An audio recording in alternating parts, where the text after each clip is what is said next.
programa de IPAF. Entonces, la otra semana vamos a dedicar un programa. El miércoles, esto que tengas de tiempo.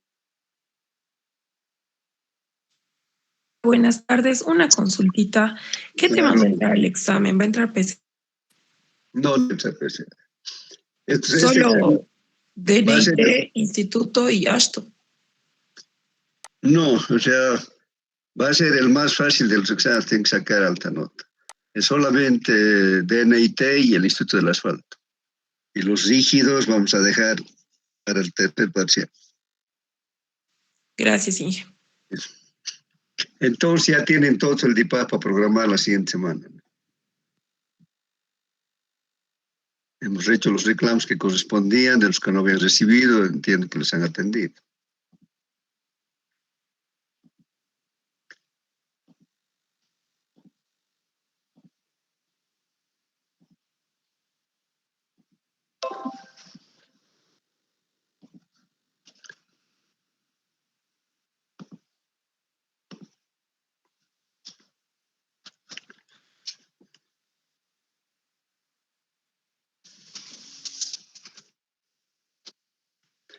Ya dijimos que estos métodos de diseño de pavimentos rígidos cubren el diseño del espesor de losas para pavimentos de concreto simple, conjuntas o sin juntas. Pavimentos de concreto simple, conjuntas con barras de transferencia. Pavimentos de concreto reforzado, conjuntas. Y pavimentos con refuerzo continuo.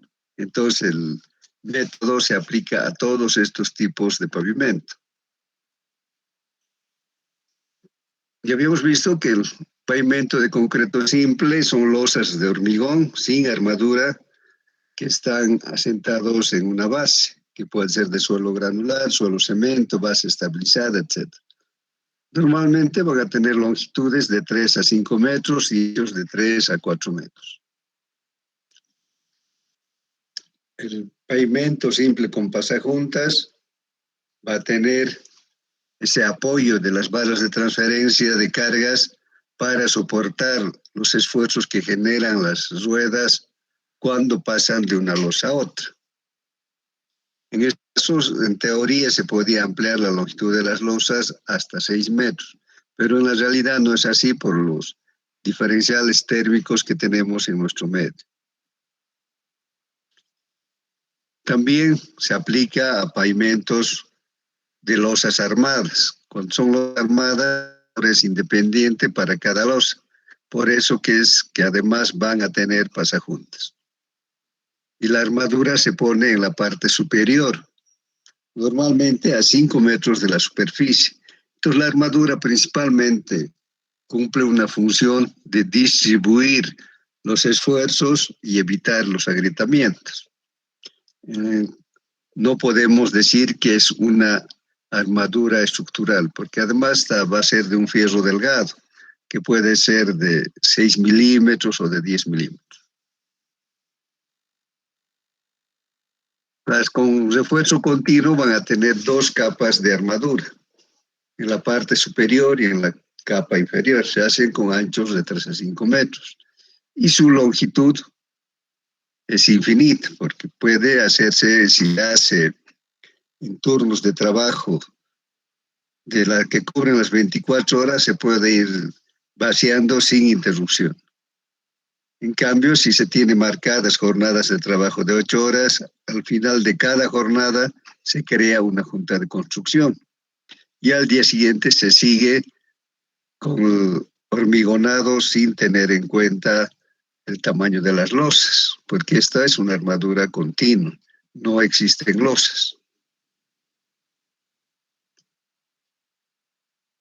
Ya saben que el hormigón está formado de agregados pétreos que deben estar bien graduados, que está constituido principalmente de grava, que puede ser de 2 tamaños, de 3/4, de 3/8 y arena. El cemento, que en nuestro medio tenemos diferentes marcas, pero en cierta medida todos cumplen con los requerimientos mínimos. Pues tenemos cemento Camba, tenemos Cobos en nuestro medio, Rediel cemento que utiliza Redimix es el cemento que se produce en Viacha de La Paz, el cemento que se produce en Oruro, en Tarija, en Oruro, el cemento que también por temporadas nos llega, pero en este momento que solo se utiliza cemento, principalmente el cemento de Cochabamba, el de Cobose, porque está en nuestro medio y el costo de transporte es menor.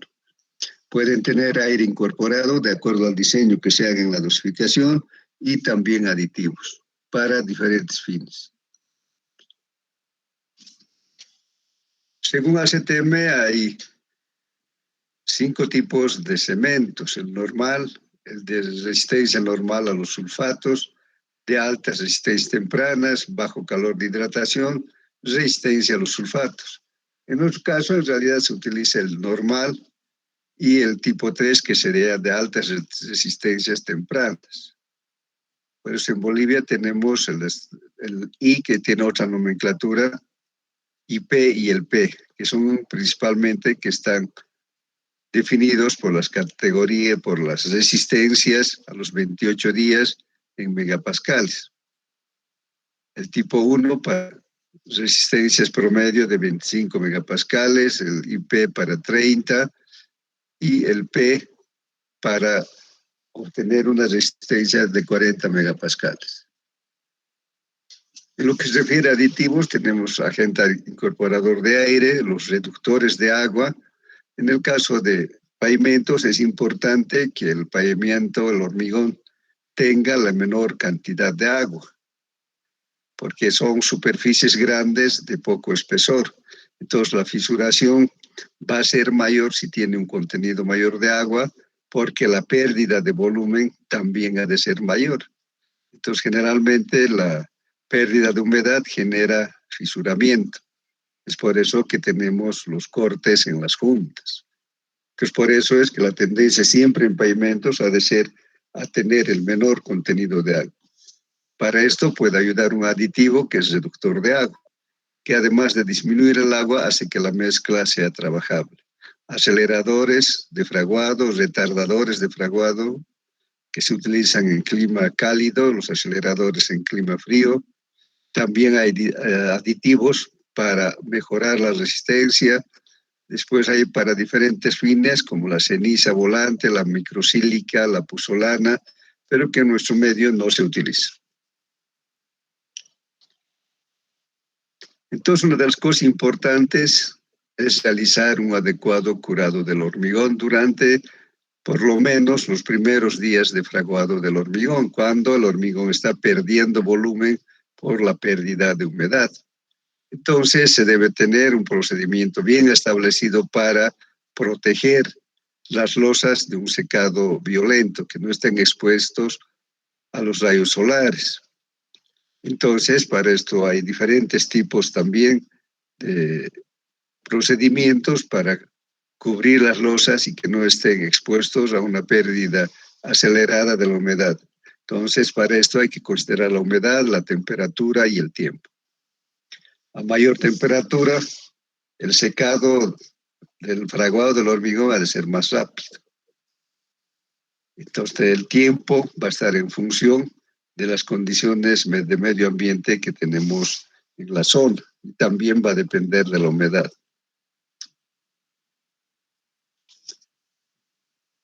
Normalmente las resistencias se miden a la compresión porque es un valor universal que se controla en la calidad del hormigón, pero en pavimentos nos interesa la resistencia a la flexión porque en teoría todos los esfuerzos, como la losa está apoyada en toda su extensión, entonces todos los esfuerzos se vuelven esfuerzos verticales.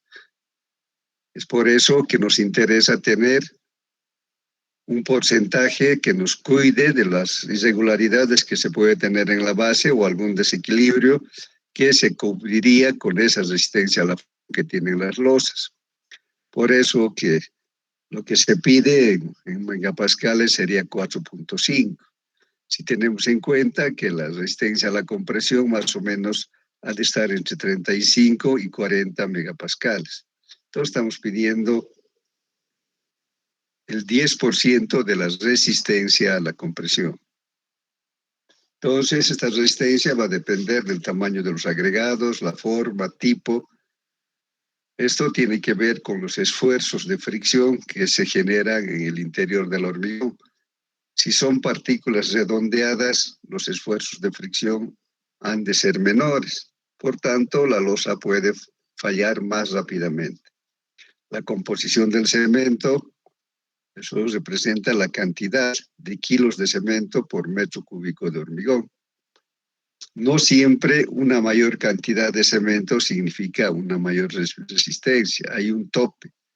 Si nosotros, digamos, hacemos las dosificaciones, hemos llegado hasta 400 kilos por metro cúbico, y hemos obtenido una determinada resistencia. Por ahí, si aumentamos 50 kilos más, el hormigón, en vez de aumentar de resistencia, va a disminuir. Debido a que la resistencia no solo depende del hormigón, sino también de la calidad y la forma de los agregados. Lógicamente, también depende de la relación agua-cemento. Menor cantidad de agua significa también mayor resistencia. El uso de aditivos y la forma de curado. Ya sabes, la resistencia a la compresión es de un cilindro de 15 centímetros de diámetro y 30 centímetros de largo. Se somete a una prensa hasta que este núcleo falle. Y el ensayo de tracción que justamente están haciendo ustedes. Entonces, este es un ensayo de tracción indirecta. Es el mismo cilindro de compresión que se aplica, donde se aplica la carga en el sentido del diámetro. Pero este ensayo en realidad no nos interesa, pero se podía hacer. Entonces, como vemos aquí para la tracción indirecta, la compresión se está ejerciendo en el sentido del diámetro. Lo que nos interesa en realidad es el módulo de rotura, que es la resistencia a la flexión, que se llama con carga tercio. Como ustedes han visto, tiene dos apoyos que están separados 45 centímetros. Y del apoyo al primer punto de aplicación de carga son 15 centímetros de ambos lados. Y la separación de los puntos de aplicación también es 15. Entonces, por eso es que se llama con carga al tercio. Estamos cargando en el tercio central de la vigueta.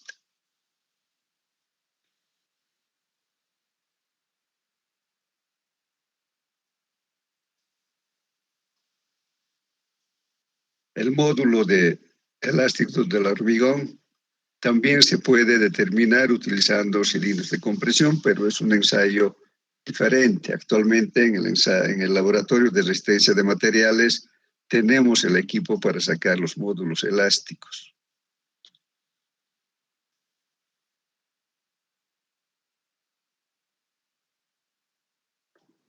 En el modelo de la PCA vamos a hablar de fatiga y vamos a definir como la relación que existe entre la tensión que sufre el elemento entre la resistencia del hormigón.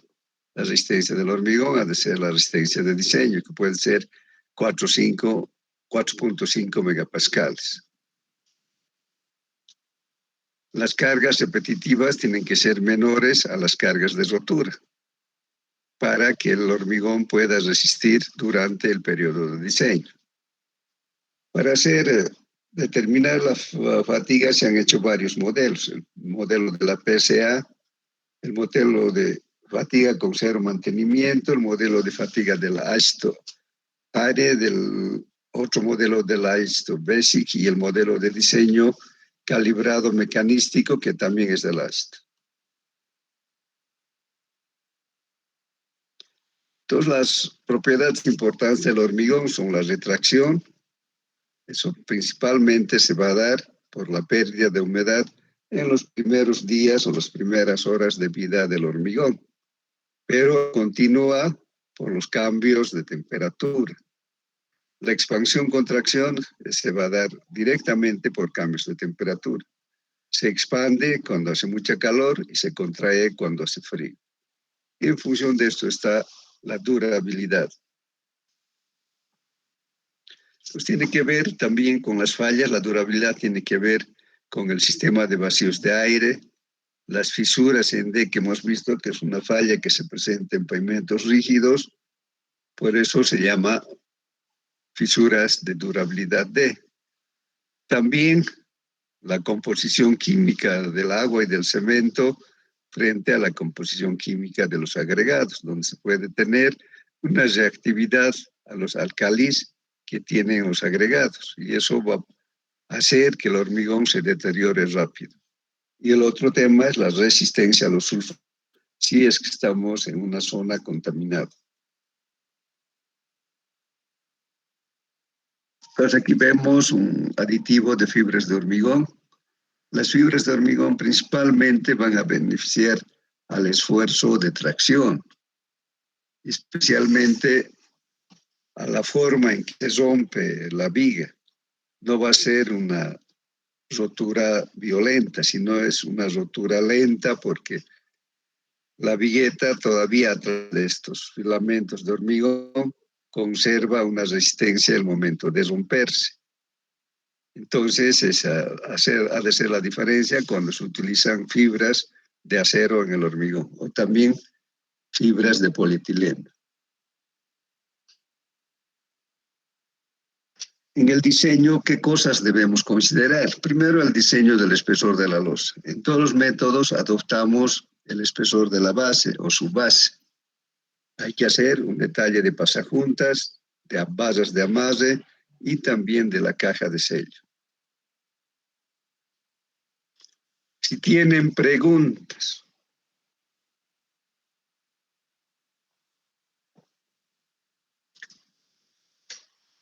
Como en todo proyecto, vamos a hacer estudios preliminares o estudios básicos, que son estudios propios para cada proyecto, que no se van a repetir esos datos en otros proyectos. Estudio de suelos para determinar el módulo de reacción de la subrasante K, hemos dicho mediante el ensayo de Plack. Vamos a definir el módulo de rotura del hormigón. Nosotros en el diseño adoptamos un valor para el módulo de rotura, pero eso tiene que estar en la especificación del proyecto. Tiene que decir el módulo de rotura del hormigón mínimo es 4.5 megapascales, por decir, si ese es el dato que hemos utilizado. El tráfico, que también es una cuestión particular de cada proyecto, definimos el tipo de pavimento, si va a tener barras de transferencia o no va a tener, si van a ser losas convencionales, van a ser losas ensanchadas o van a ser losas con bermas acotadas. Y hablamos de esto también en el anterior método. Eso ya hemos hecho.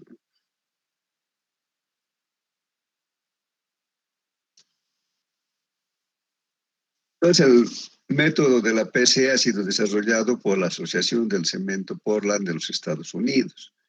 La primera versión se publicó al año 1966. Desde esa época, en realidad, han habido muy pocos cambios. Entonces, este es un método para calcular el espesor del pavimento. En el proceso de cálculo utiliza un concepto que se llama consumo de resistencia. ¿Qué quiere decir esto? Que el método va sumando la resistencia consumida por cada tipo de eje, por cada tipo y por cada peso de eje. Hemos dicho que no hacemos el cálculo de ejes equivalentes ESALS, como en el caso del ASTO, del Instituto del Asfalto o del DNIT. Aquí el análisis, el método hace eje por eje. Entonces, la teoría es que cada pasada de un determinado eje con un determinado peso va a consumir una fracción de la resistencia que tiene el hormigón. Es por eso que se hace un análisis para sumar el daño que produce cada tipo de eje. Vamos a considerar el daño por fatiga y el daño por erosión. Entonces, la razón de esfuerzos, que es un valor que se utiliza para entrar a las tablas, es la relación entre la tensión que produce la carga entre la resistencia de diseño. La resistencia de diseño es la resistencia que corresponde al hormigón.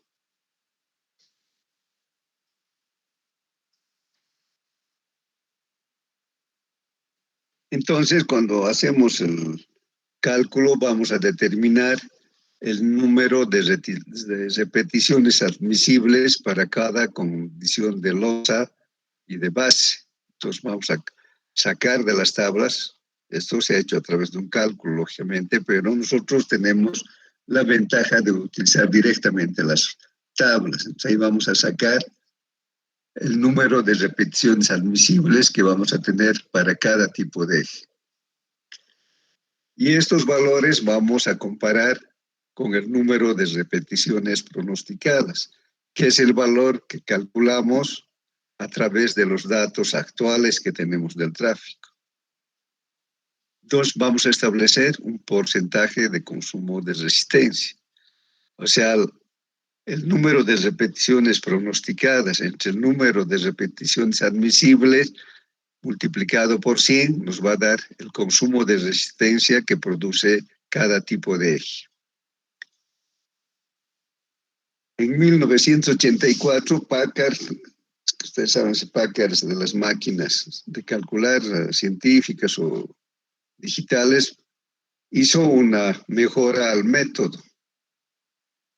Y ahí se introdujo la posibilidad de usar pavimentos que tengan bermas de hormigón ligadas o tengan losas ensanchadas. Entonces, en estas condiciones, el PSA, de acuerdo a estas mejoras que hizo Packard, tiene dos criterios de análisis: el análisis por fatiga y análisis por erosión. El criterio por fatiga revisa los esfuerzos que se van a producir en las losas y el espesor que calculemos debe hacer que estos esfuerzos se mantengan dentro de los límites aceptables para las características de resistencia que tiene el hormigón. Y el criterio de erosión va a controlar los efectos de deflexión del pavimento por la erosión de la capa base, de la capa de apoyo. En determinado momento, con el transcurso del tiempo, la base, especialmente si es de agregados, va a sufrir una erosión en los lugares donde están las juntas y las fisuras, debido al inevitable ingreso de las aguas de lluvia. Entonces, estas aguas de lluvia en el transcurso del tiempo van a producir la saturación de la subbase. Entonces, ahí, como hay pérdida de finos en las subbases, vamos a tener una erosión que hace que nuestra base ya no sea estable. Entonces, bajo este concepto también se tiene las pasadas admisibles y tenemos también de acuerdo al número que se ha pronosticado. Entonces, este concepto lo que trata es de limitar los esfuerzos en las zonas críticas, como son los bordes y las esquinas.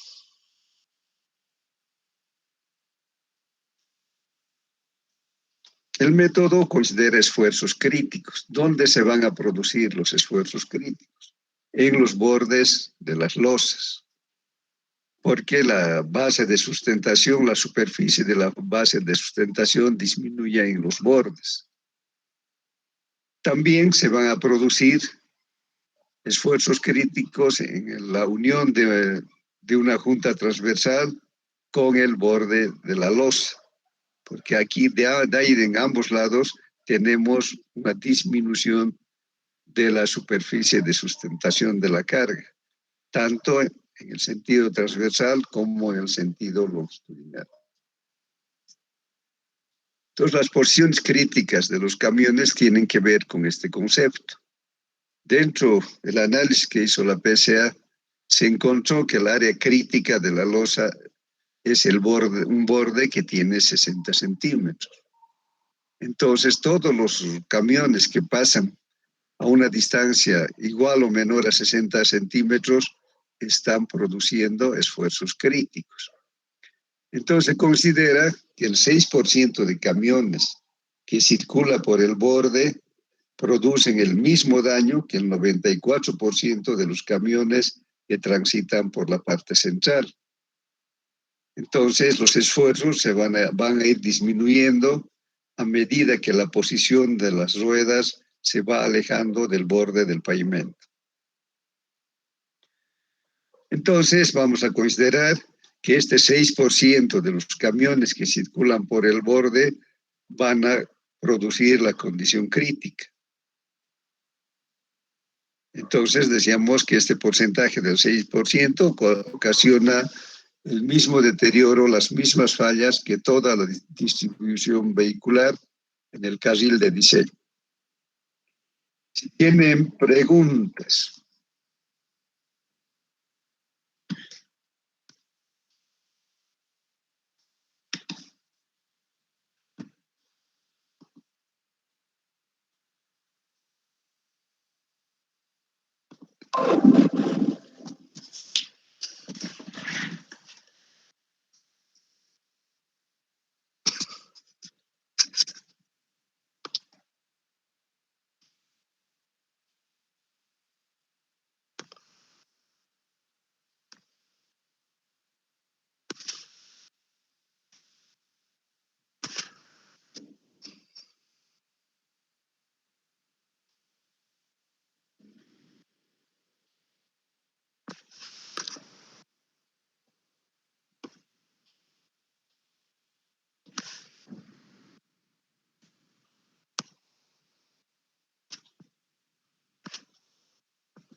Hemos dicho que las zonas críticas para los esfuerzos es cuando las ruedas del camión se ubican a 60 centímetros o menos del borde del pavimento.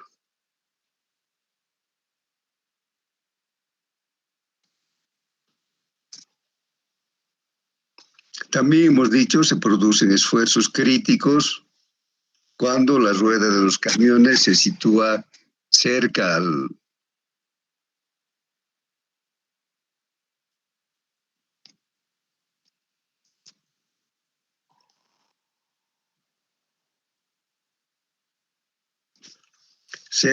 borde de la losa y también cerca a una junta transversal. Entonces, esta posición de las ruedas de los camiones va a producir la fisura de esquina y posteriormente la rotura de la esquina.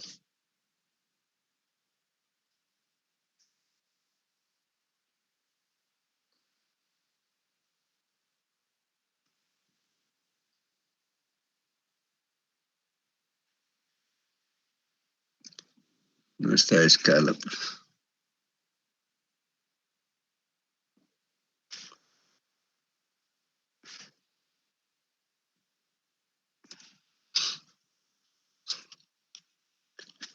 Estamos hablando de los esfuerzos que genera una rueda que va a pasar de una losa a la siguiente, especialmente si no tiene pasajuntas.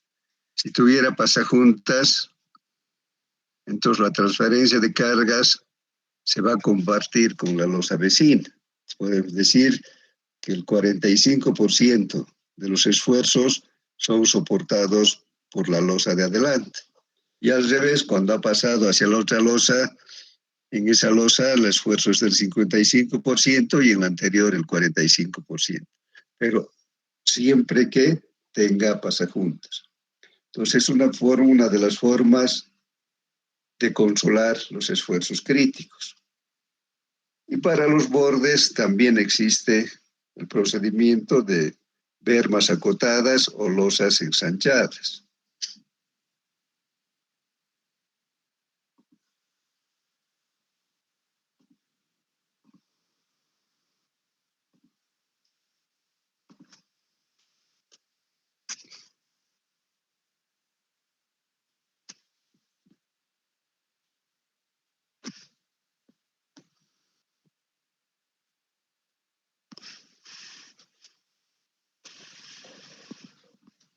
Digamos, tenemos una carretera convencional de 720 metros de ancho.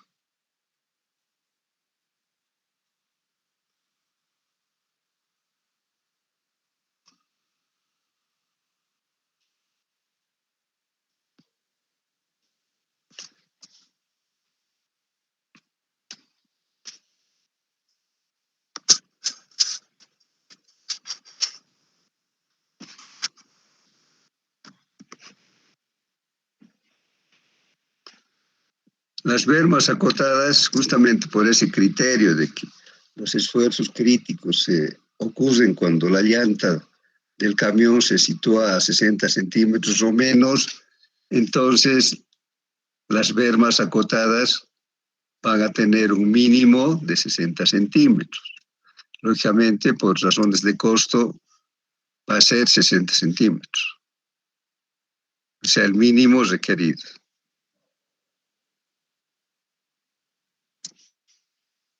Pero estas losas tienen que estar unidas a la plataforma principal, a las losas principales, a través de barras de unión.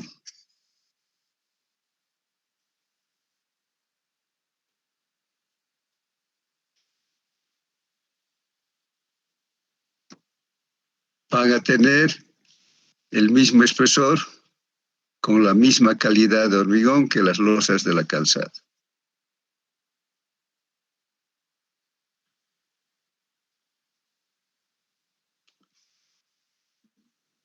Entonces, cada carril, en vez de ser 360, va a ser 420. O sea, en total vamos a tener 840.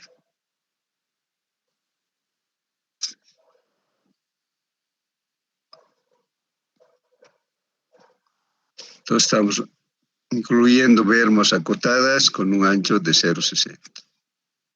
Además, van a tener también las barras de transferencia de carga en las juntas transversales.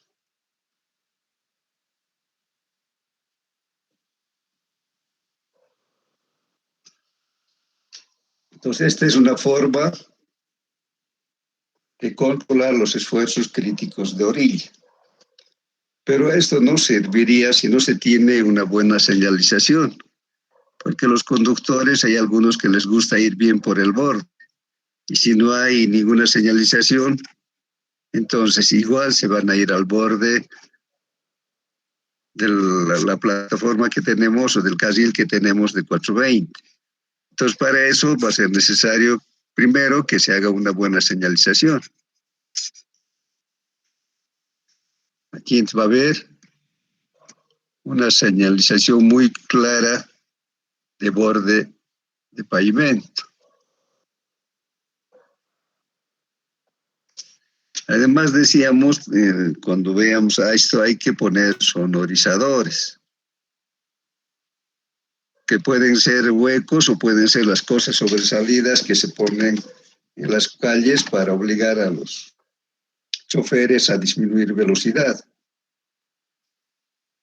Entonces, cualquiera de las dos cosas, pero tiene que existir algún tipo de implemento para que los choferes pisen la berma acotada. No es un incremento del ancho del carril.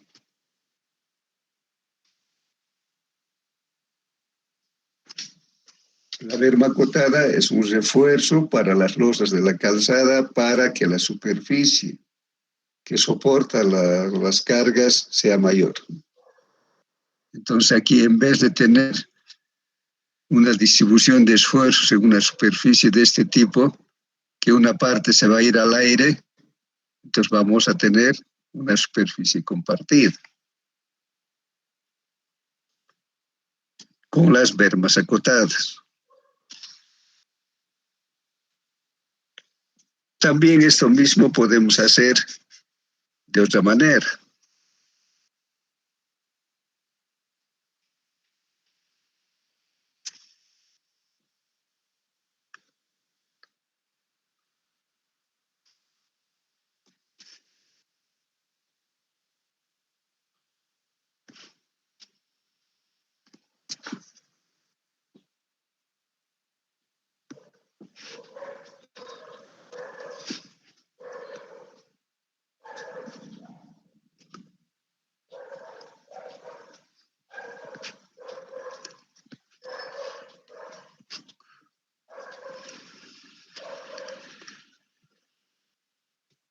pues vamos a tener losas ensanchadas. La diferencia es que la losa ensanchada se vacía de una sola vez. No se hacen las lositas de borde.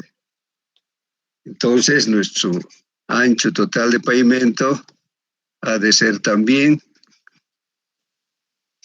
8,40 metros. Entonces, le estamos dando el ensanche. Pero también esto no serviría si es que no se hace una buena señalización de borde. A pesar de que es una sola losa, o sea, tenemos dos losas en cada dirección. Una losa en cada dirección. Vamos a tener bien definido el borde. Entonces, la idea es que los camiones no pisen esta faja crítica de 60 centímetros. Entonces, también van a tener los sonorizadores o obstáculos para impedir que los camiones pisen el borde.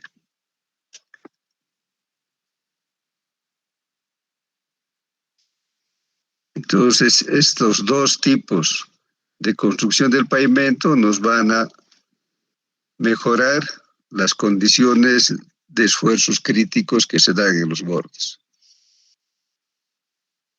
Y lo de las esquinas se va a mejorar con las pasajuntas.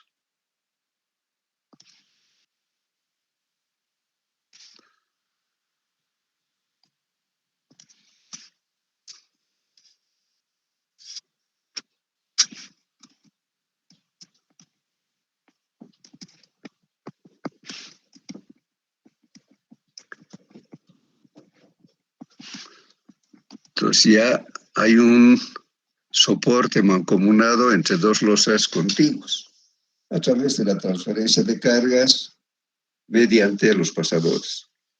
Si tienen preguntas.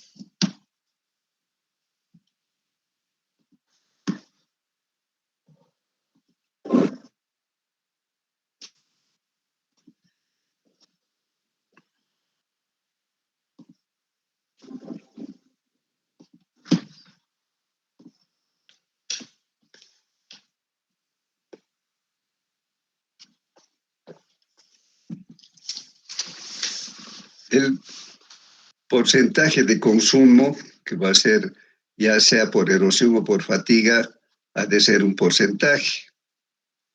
Ha de ser igual a la sumatoria de un factor que corresponde al tipo de acotamiento multiplicado por las repeticiones pronosticadas. O sea, nosotros tenemos un tráfico pronosticado para cada tipo y peso de eje.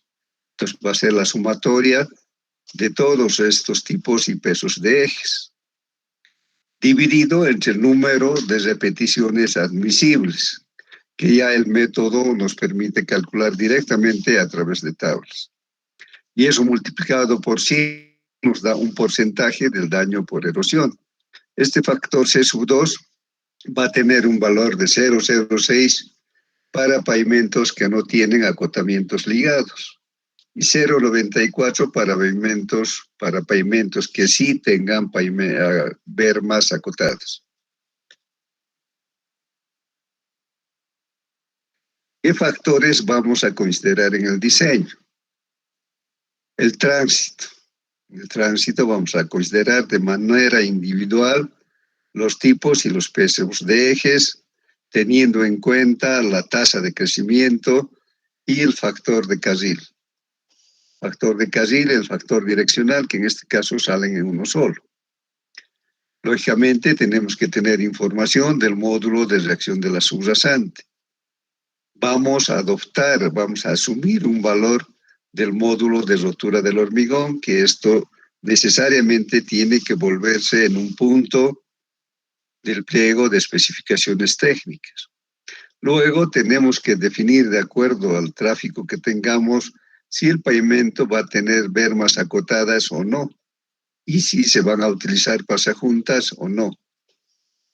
Luego vamos a tener definido un periodo de diseño que en el caso de pavimentos rígidos tendría que ser siempre 20. Solo en obras en carreteras de un bajo tráfico podríamos utilizar un periodo de diseño menor ante la incertidumbre el tráfico que se tenga en el futuro en ese tramo vial. Y luego hacemos el análisis considerando dos criterios, el criterio de fatiga y el criterio de erosión.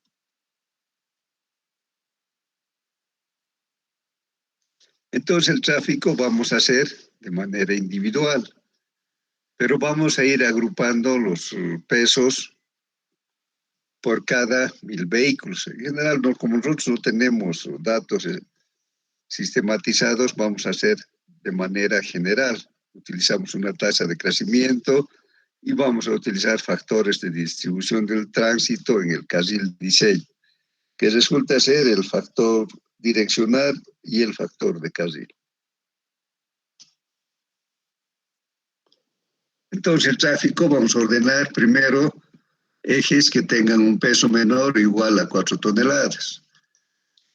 Estos ejes no los vamos a tomar en cuenta ya en el análisis de esfuerzos porque el impacto que tienen en el estado de las losas es muy bajo. Luego vamos a tener los ejes que tengan 5 toneladas, 6 toneladas, hasta 11 toneladas, que sería el máximo permitido en eje simple.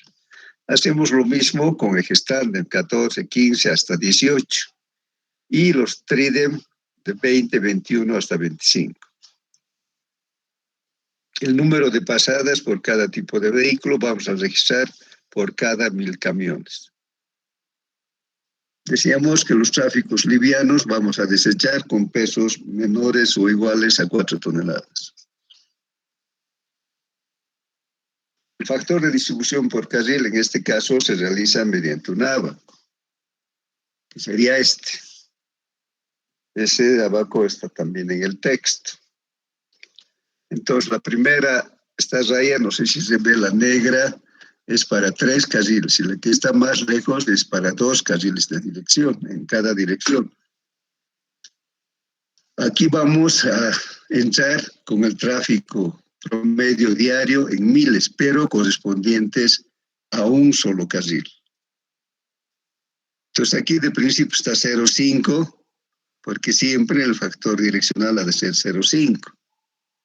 Entonces esto ha de ser cuando tenemos un solo carril en cada dirección, entonces va a ser 0,5.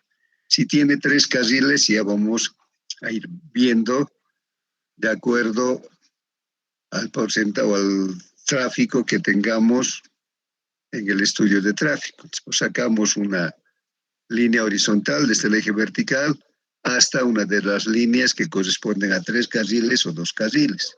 De ahí bajamos y vamos a leer un factor. Digamos,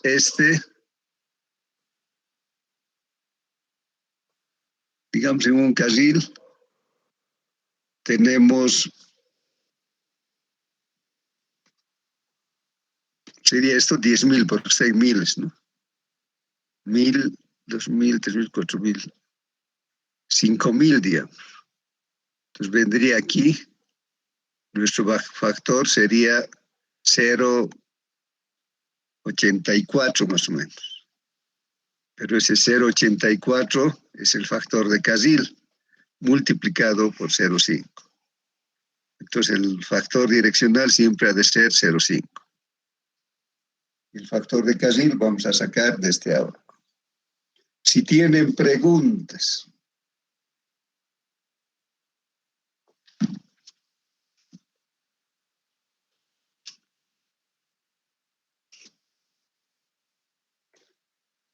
El factor de crecimiento se puede aplicar a cada tipo de vehículo, pero por la forma de cálculo vamos a utilizar un tráfico para todos los tipos de ejes, una tasa de crecimiento único, que podemos tener para periodos entre 20 y 40 años.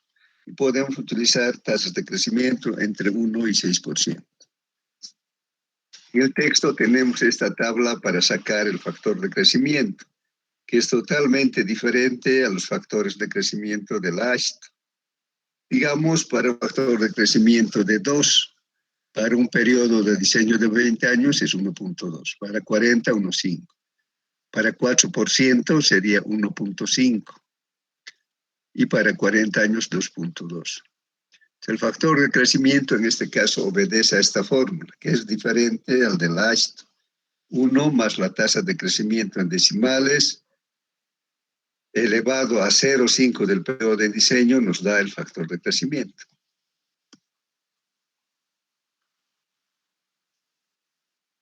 El método contempla factores de seguridad de acuerdo a la calidad o la capacidad de la carretera. Si tenemos una carretera con alto volumen de tráfico, sin interrupciones, nuestro factor de seguridad sería 1.2. Para carreteras y calles principales, que sería en nuestro caso, sería 1.1. Y para tráficos locales de vías urbanas sería solamente 1. Este factor de seguridad lo que va a hacer es incrementar el peso de los ejes.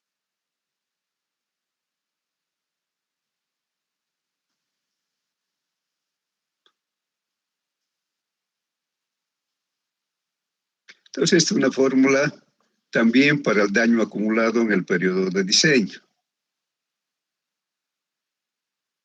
Ha de ser la sumatoria desde que I es igual a 1 hasta M, que cubre todos los tipos y pesos de ejes. El N sub I es el número pronosticado de repeticiones de cada tipo de eje. Y N sub I es el número de repeticiones de cargas admisibles para cada tipo de eje. Entonces, estos conceptos ya han sido tabulados. Lo que nosotros vamos a hacer directamente aplicando estos conceptos, utilizamos las tablas. Las repeticiones permisibles que han sido calculadas por el método se han hecho con esta ecuación, que nos dice que el logaritmo del tráfico es igual a 14.524 menos 6.777 multiplicado por un factor C multiplicado por la proporción de trabajo a potencia, que es P, menos 9 elevado a 103. Por su parte, la proporción de trabajo a potencia es igual a 268.7 por P minúscula al cuadrado, dividido entre el espesor de la losa H multiplicado por el módulo de reacción elevado a 0,73. El valor de P minúscula ha de ser igual, que corresponde a una cimentación líquida, ha de ser igual al factor K, que es el módulo de reacción de la subrasante multiplicado por la deflexión producida por las cargas. Entonces, nosotros tendríamos que tener datos de las deflexiones que produce cada tipo de camión. Como no tenemos ese dato, todos estos valores que vemos aquí en forma de ecuación han sido tabulados por la PCA de tal manera que nosotros podemos utilizar directamente sin recurrir a estas ecuaciones porque no tenemos de manera independiente los datos para cada tipo de eje. Si tienen preguntas.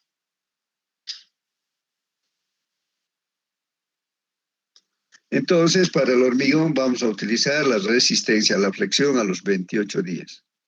Se ve que el tránsito pesado no va a definir la resistencia del concreto que esté sujeto a fatiga, o sea, no va a producir fatiga. Lo que va a producir el tráfico pesado es erosión. En cambio, el tráfico de peso medio ha de influir principalmente de acuerdo a si el pavimento tiene pasajuntas o no tiene juntas transversales, y ha de influir principalmente a la fatiga. En el tráfico liviano, el factor determinante siempre ha de ser la fatiga. No va a producir erosión. Esta es una...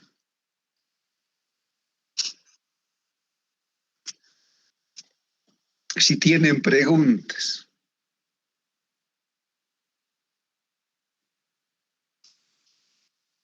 Vamos a también corregir el K de la subrasante por el aporte que tiene la subbase a la resistencia del K de la subrasante.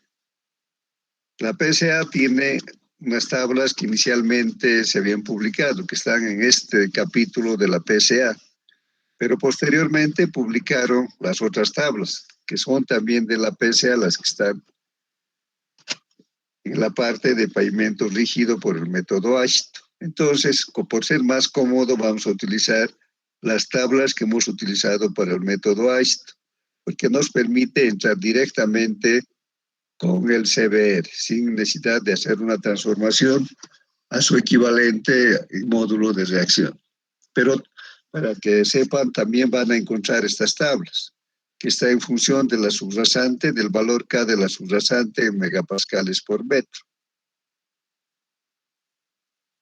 Entonces aquí podemos sacar el K corregido para 5 centímetros de su base, 10, 15, 20.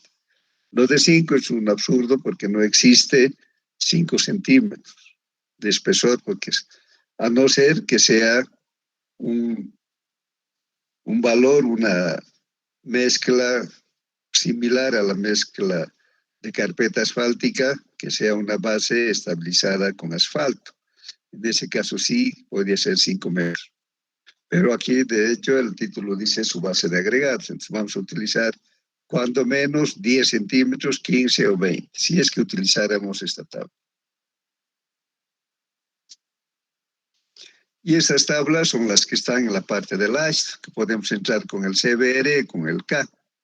Tenemos para 10, para 15, para 20. Esta tabla es para suelo mejorado con cemento. Si tienen preguntas, vamos a quedar ahí. Mañana tienen que traer todo su texto, porque sin eso, no, sin utilizar las tablas y los ábacos, no podríamos hacer un ejemplo. Si tienen preguntas, nada, todo está claro. Entonces vamos a quedar ahí. No se olviden que el día miércoles, a partir del horario de aeropuertos, vamos a tener el examen, o sea, a partir de 9:30. Si hay preguntas, nada, entonces si no hay preguntas, quedamos ahí y hasta el día de mañana. Y una pregunta, ¿el examen del día miércoles va a ser teórico? Sí, el teórico vamos a hacer virtual porque son muy hartos. Ya está bien, ingeniero, gracias. Pero el virtual va a ser el lunes en los primeros minutos de la clase. Otras preguntas. Nada. Esperemos que todo esté claro. Buenas tardes y hasta el día de mañana.